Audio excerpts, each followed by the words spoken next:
puasa itu dapat menjadi penangkal.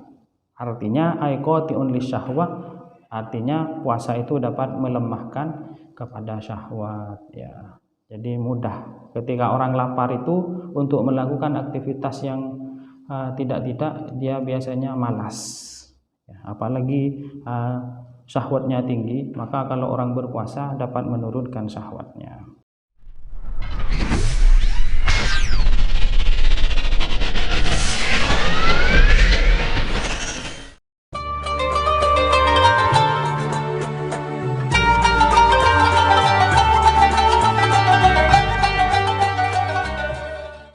Assalamualaikum warahmatullahi wabarakatuh.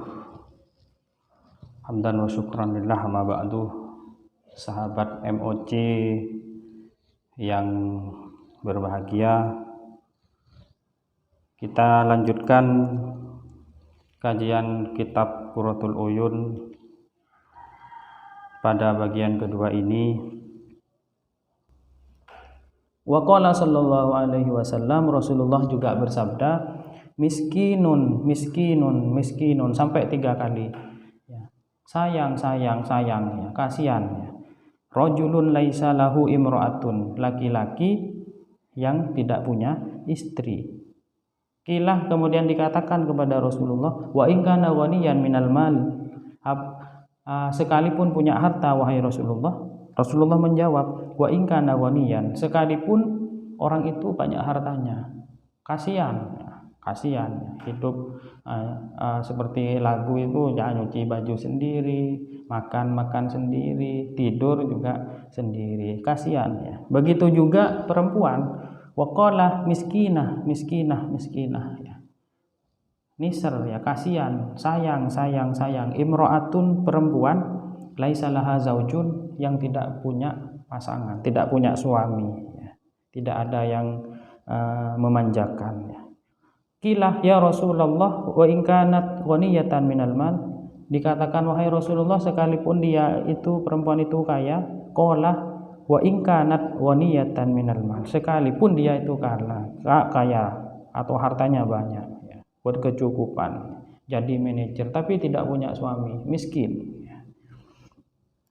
Kemudian mangkana musiron, waqala sallallahu alaihi wasallam, hadis lain menjelaskan, mangkana musiron li ayyung kahah thumma lam yankah falaisa minni, barang siapa yang sudah punya cukup harta untuk menikah kemudian tidak mau menikah, falaisa minni, kata Rasulullah, maka dia bukan termasuk dari golonganku, kata Nabi. Artinya tidak termasuk orang yang melaksanakan ajaran di antara ajaran-ajaran Nabi, yang salah satu ajaran Rasulullah atau sunnah Rasulullah itu adalah menikah ya.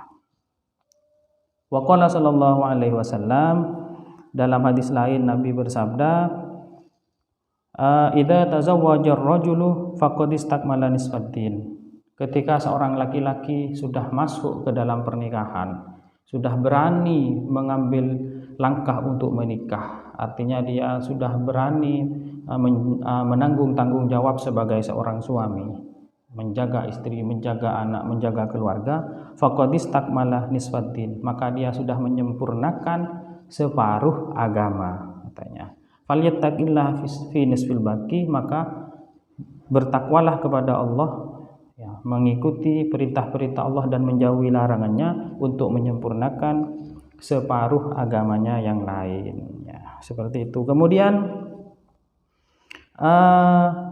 dalam hadis yang lain Nabi bersabda, atau yang banyak ini dijadikan dalil dalam pernikahan, an-nikahu sunnati faman raghiba anhu falaisa minni, nikah itu, pernikahan itu adalah sebagian dari sunnah-sunnahku. Faman raghiba anhu falaisa minni, barang siapa yang tidak suka dengan pernikahan, tidak mau menikah, maka falaisa minni, bukan termasuk dari golonganku, kata Rasulullah ya. Ini motivasi-motivasi yang bisa dijadikan dalil supaya kita punya keinginan untuk memilih punya pasangan daripada hidup menjomblo. Karena sekarang banyak orang tidak menikah dengan berbagai macam alasan, takut tidak punya nafkah, takut hidupnya melarat, nanti mau dikasih makan apa ya, atau semacamnya. Kemudian ini saya bahas hadis-hadis yang sangat jarang dikemukakan ya. Kalau yang man nakaha lillah wa ankaha lillah ya, istahaqqa wilayatullah ya, misalnya sudah banyak ini dikemukakan. Kemudian ada di sini man tazawwaja imra'atan. Nah, ini salah satu hadis isinya menjelaskan bahwa menikah itu jangan mengharap kaya atau mengharapkan hal-hal yang bersifat dunia. Ini disebutkan man tazawwaja imra'atan li'izziha. Barang siapa yang menikah dengan seorang perempuan karena kemuliaannya. Ada perempuan sudah jadi anggota dewan, kemudian dia lamar perempuan itu supaya dia juga menjadi orang yang mulia atau terhormat, atau anaknya seorang tokoh misalnya perempuan tersebut, maka lam yazidhu Allah illa dhillan, maka Allah akan memberi kehinaan kepada orang itu.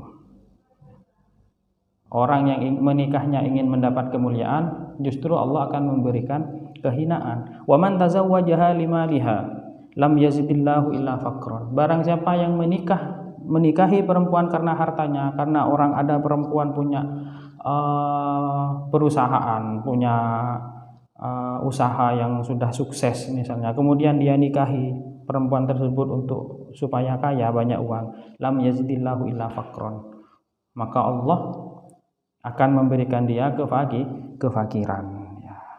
Tidak akan menemukan kecukupan, artinya sekalipun secara material hartanya banyak, tapi di dalam keluarganya nanti akan diberikan kekurangan-kekurangan oleh Allah. Wa man tazawwajaha, barang siapa orang yang menikahi perempuan lihusniha, karena kecantikannya. Aku mau menikahimu karena kau orang paling cantik bunga desa misalnya ya. Lam yazidillahu illa dana'ah, maka Allah akan memberikan kehinaan kepada orang itu, karena cantik itu hanya bersifat sementara saja. Tetapi jika ada orang menikahi perempuan, wa man tazawwaja imra'atan lam yurid biha illa ayyaghudda basarahu wa yuhsina farjahu aw yasila rahimahu barakallahu lahu fiha wa baraka laha fihi. Tapi kalau ada orang yang ingin menikahi perempuan karena ingin menjaga penglihatannya supaya tidak melakukan dosa lagi atau maksiat lagi, wa yuhsina farjahu, dan ingin memelihara kemaluannya supaya tidak terjerumus ke dalam hal-hal yang dosa besar yang tidak diperbolehkan dalam agama, atau karena tujuan yasila rahimahu, memperbanyak tali hubungan silaturahim ya. Karena kalau menikah, keluarga suami dan keluarga istri juga akan menjadi silaturahim, akan menjadi keluarga. Maka Allah, orang yang punya niat menikah seperti ini akan diberkahi oleh Allah. Barakallahu fiha wa barakalaha fihi. Si suami akan diberikan barokah oleh Allah, si istri juga akan diberikan barokah oleh Allah. Subhanallah ya, semoga niat menikah kita, menikahnya orang-orang yang hendak menikah diberikan petunjuk oleh Allah dengan niat-niat yang baik. Kemudian cara memilih pasangan, ada hadis Nabi menjelaskan tungkahul mar'atu li arba'in. Perempuan itu dinikahi karena sebab 4 alasan. 5 liha karena alasan hartanya, wa hasabiha karena alasan nasab atau keturunannya, wa jamaliha karena alasan kecantikannya, wa diniha dan karena alasan agamanya. Fa'alaika bidatiddin taribat yadak, maka carilah atau wanita atau calon istri yang berpegang teguh atau yang memiliki agama yang kuat. yang memiliki agama yang kuat. Taribat yadak, maka kamu akan beruntung, katanya Rasulullah. Dalam hadis lain, waqala sallallahu alaihi wasallam, arba'un min sa'adatil mar'i, ya, 4 hal yang menjadi faktor kebahagiaan seseorang ketika sudah menikah. Orang ini bisa bahagia dengan 4 alasan. Orang itu yang pertama akan bahagia jikalau antakuna zaujatahu sholihatan, jika istrinya itu adalah orang yang sholihah. Artinya yang sholihah itu ketika dia diperintah dia selalu taat kepada suaminya. Idza amaroha ataathu, jika dia diperintah oleh suaminya dia senantiasa melaksanakan.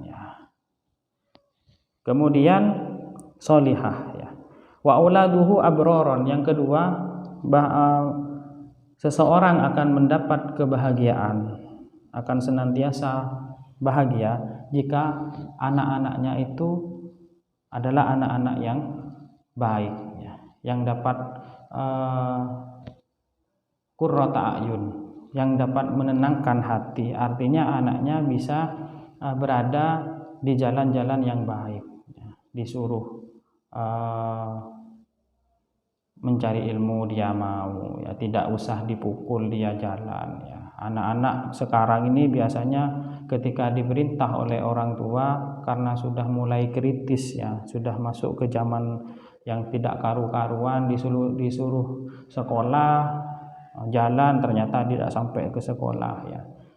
Ini orang tua susah, apalagi anak perempuan, kadang tidak pulang sampai malam. Ketika seperti ini maka seseorang sulit mendapat kebahagiaan. Jadi kunci kebahagiaan seseorang jika anak-anaknya itu adalah anak-anak yang abroron, yang baik, dimondokkan, berbakti kepada orang tua. Kemudian wa khulatuhu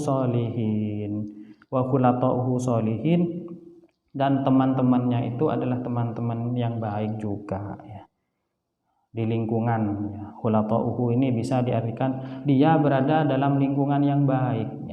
Bahagianya seseorang itu kalau lingkungannya baik.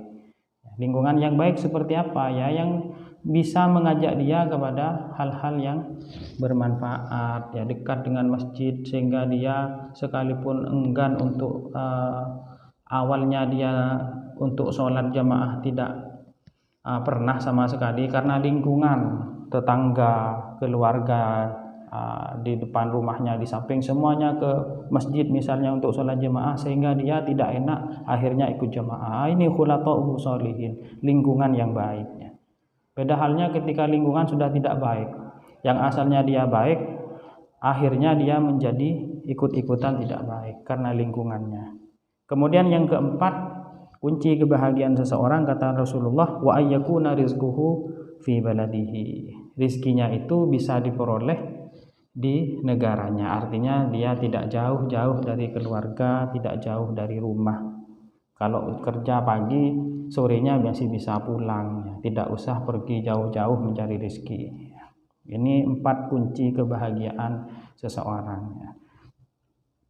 Kemudian ada waqala sallallahu alaihi wasallam, Nabi bersabda, khairu nisa'i ummati, perempuan yang baik katanya Rasulullah, umat perempuan yang paling umatku kata Nabi, perempuan yang paling baik dari umatku adalah asbahahunna wajhan, adalah perempuan yang wajahnya selalu ceria, selalu memberikan senyuman. Wa aqallahunna mahron, dan perempuan yang tidak banyak meminta mahar ini itu. Ketika menikah perempuan cukup maharnya apa, emas 1 gram misalnya masih bisa, wajarlah, daripada mau minta mahar apa, mau minta mahar kunci mobil Innova misalnya, atau rumah dan isinya.